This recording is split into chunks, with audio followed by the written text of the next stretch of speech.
এদিক তাকাই বলে একবার। হ্যাঁ, তারপর কত কথা কইতাম রে দুইজন বৈশা পুকুর পাহাড়ে, সেই সব কথা বললে মনে তোমার কথা মনে করে বন্ধু।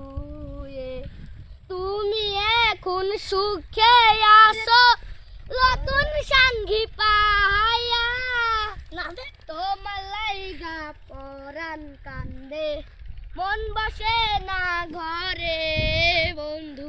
শেষ কথা। আচ্ছা, খুব সুন্দর হয়েছে। হাততালি দে, হাততালি, সবাই হাততালি। খুব সুন্দর গান গাইছে তামিম।